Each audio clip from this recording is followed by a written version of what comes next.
Hello, welcome back to Movie Biz, your very own show.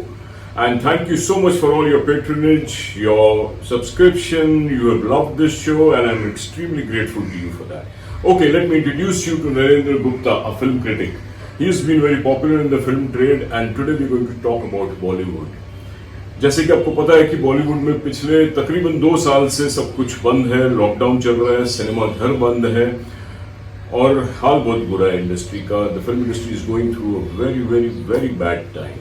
Anyway, अब lately एक film आई है जिसका नाम है बेल बॉटम, जिसमें अक्षय कुमार है, वानी कपूर है और प्रोड्यूसर है उसके वाशु बदनानी. इस फिल्म के आने से अचानक कुछ उम्मीद नजर आने लगी है, कुछ रोशनी नजर आने लगी है फिल्म ट्रेड में. मगर अफसोस कि हम इस फिल्म को सिर्फ नॉर्दर्न इंडिया में, वो भी 50% कैपेसिटी थिएटर्स में रिलीज कर सके हैं. We could not release in Maharashtra, in Bombay, क्योंकि मुंबई में थिएटर्स अभी भी सारे बंद हैं. Anyway, we had our press show, we had our premiere not in Bombay, not in your own Bollywood city. It was in Surat, Gujarat, और हम सब गुजरात सूरत गए फिल्म बेल बॉटम देखने. Let's ask Narendra Gupta ji, what do you think about this film? इस film के बारे में बताएं. Red point of view, aesthetic point of view, what do you से? पिछले 18 महीनों के लॉकडाउन के दौरान बेल बॉटम पहली बड़ी फिल्म है जो थिएटर में रिलीज हो रही है. कुछ समय के लिए 6 महीने थिएटर ओपन हुए थे, नवंबर से अप्रैल तक, लेकिन कोई बड़ी फिल्म नहीं आई थी. Congratulation to Akshay Kumar and mister Vasu Bhagnani कि उन्होंने गट्स दिखाई और फिल्म रिलीज की इस पेंडेमिक के दौरान. खैर, फिल्म टिपिकल अक्षय कुमार की फिल्म है.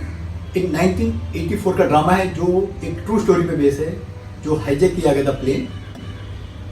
एक अच्छा रॉ की थ्रिलर फिल्म है और लोगों को डेफिनेटली फिल्म पसंद आएगी.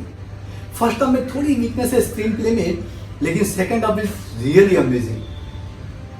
जो थिएटर में जाएंगे वो मायूस नहीं होंगे फिल्म देखने के बाद. जहां बॉक्स ऑफिस कलेक्शन की बात करते हैं, फिल्म सिर्फ 900 थिएटर में रिलीज हुई पैन इंडिया. उसमें से कई स्टेट्स में फिल्म रिलीज नहीं हो पाई लॉकडाउन के कारण, जैसे कि केरला, तमिलनाडु, महाराष्ट्र और कोई छोटे मोटे स्टेट्स. 900 स्क्रीन में, वो भी सिर्फ 50% कैपेसिटी. तो देखा जाए तो सिर्फ 450 थिएटर में रिलीज हो रही है पिक्चर, जबकि अक्षय की फिल्म नॉर्मली 3500-4000 थिएटर में रिलीज होती है और फर्स्ट डे का कलेक्शन होता है 18 से 20 करोड़. शॉकिंगली थिएटर कम थे, स्क्रीन काउंट कम थे, तो फर्स्ट डे का बिजनेस मुश्किल से रहा 3 करोड़, जो काफी कमजोर है. उम्मीद है कि शायद आने वाले दिनों में फिल्म पिकअप करे और कुछ डिसेंट बिजनेस कर पाए film. But what do you think overall India में कितना बिजनेस करेगी? क्योंकि अक्षय कुमार की फिल्म यूजुअली 100 करोड़ तो मिनिमम करती है, जो हम देखते आए हैं नॉर्मल दिनों में. But with this, do you think it will do about 40-50 crore? जहां ओपनिंग को देखते हैं तो मुझे नहीं लगता है कि फिल्म 25-30 करोड़ का भी बिजनेस कर पाएगी. ये रियली डिजास्टर है के लिए. आई फील गुप्ता जी कि अगर हमारे थिएटर्स इंडिया, महाराष्ट्र में अगर हमारे थिएटर्स खुल जाते हैं, बॉम्बे में खुल जाते हैं और 1 सितंबर से लोगों को फिल्म का क्रेज बहुत है, थिएटर्स नए नए खुलेंगे, लोग थिएटरों में जाएंगे, तो फिर कलेक्शन बढ़ सकती है and it can touch 50 crore mark may be. देखिए, 15 दिन के बाद महाराष्ट्र गवर्नमेंट क्या डिसीजन लेती है वो तो बात की बात है. अगर ओपन होते भी हैं तो 15 दिन के बाद लोगों को क्रेज कम हो जाएगा. लोग बोलेंगे यार 30 दिन के बाद OTT पे आ रही है, उस पर देखे ना. लोगों के पॉकेट में बड़ा होल वैसे हो चुका है, पैसा खर्च करने के चक्कर के लेके बोलिए आप. और दूसरा, पायरेसी जोरदार है. मुझे नहीं लगता है कि लोग वेट करेंगे, वो लोग पायरेटेड फिल्म देखता रहेंगे आजकल में, इसमें कोई शक नहीं.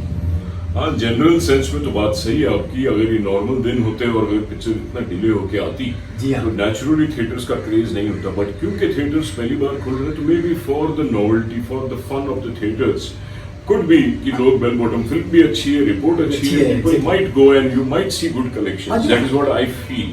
You never know. जो हार्डकोर फैन है, जिनको डेफिनेटली पॉपकॉर्न समोसा खाने का शौक है, डेफिनेटली वो जाएंगे. भी अच्छी है, डेफिनेटली सब क्रिटिक पसंद की है. I think youth will love it, families will, को सबको आउटिंग चाहिए. बहुत देर हो गए घर में. आई थिंक अगर मुंबई में, महाराष्ट्र में सिनेमाघर खुलते हैं तो अक्षय कुमार की ये film bell bottom definitely 50 crore तक टच कर सकती है. उम्मीद की जा सकती है. राजू जी, आप खुद मेकर हैं, डायरेक्टर हैं, प्रोड्यूसर हैं. आपको लगता है कि बहुत ही कम स्टेट्स ने प्रोड्यूसर को बेनिफिट दी है प्रॉपर्टी टैक्स के मामले में या वाटर टैक्स के मामले में? आपको लगता है कि कलेक्टिवली एक सेंटर कोई गाइडलाइंस जारी करे स्टेट्स के लिए, एक इंडस्ट्री रिवाइव हो सके जो पूरी तरह से मर रही है, गिर रही है? आई थिंक इंडस्ट्री का बहुत बुरा हाल है. सारे वर्कर्स का हाल देखो, लाइटमैन देखो, स्ट्रगलर्स जो एक्टर्स हैं वो कुछ और किसी बिजनेस में चले गए, कोई स्विगी में नजर आता है, कोई और कुछ बिजनेस कर रहा है।